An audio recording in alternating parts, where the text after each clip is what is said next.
We're here today talking with head swimming and diving coach Jason Weber. Jason, your team's qualified a program record 22 athletes for the NCAAs. Going in, what kind of hopes and expectations did you have for the group? Well, going in, I was hoping that we would improve on our placing from the previous year. We were top 25 on the women's side. We were 28th on the men's side.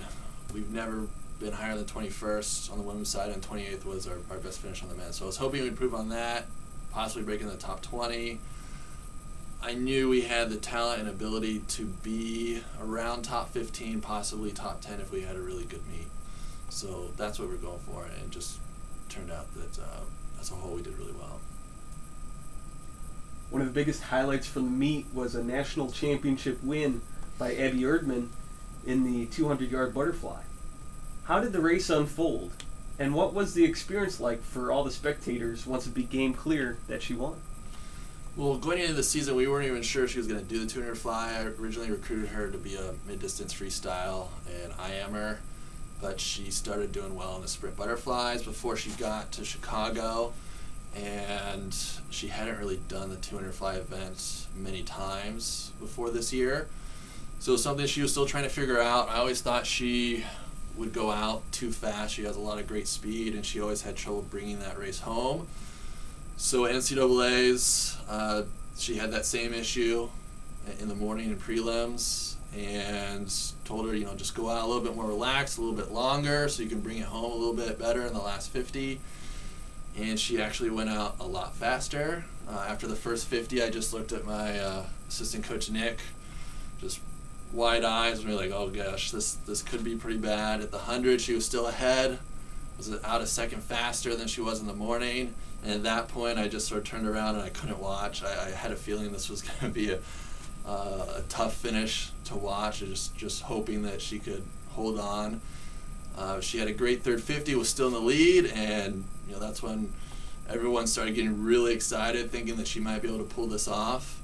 I knew going into the event it was probably going to take a 201, 202 low to win, and that's exactly what she did. And it was pretty amazing swim. I think it was unexpected. Everyone was pretty excited about it. I was speechless.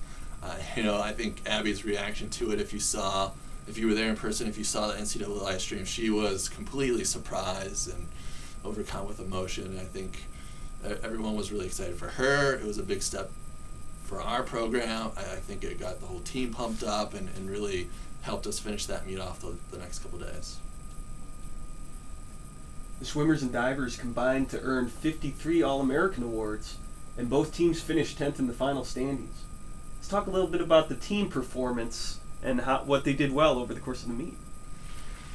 Well, like I said before, with the talent we had, with the numbers we had, I thought we had a good chance to break in the top 20, possibly top 15, get close to top 10 if we did well. We had a lot of individuals that qualified individual races that were placed or seeded well, seeded to score if they did well.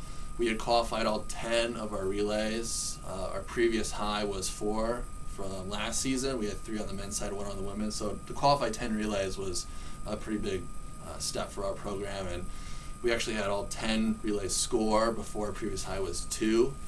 1 relay on the men's, 1 relay on the women's from last year. So having 10 relays score is where we got a bulk of our points.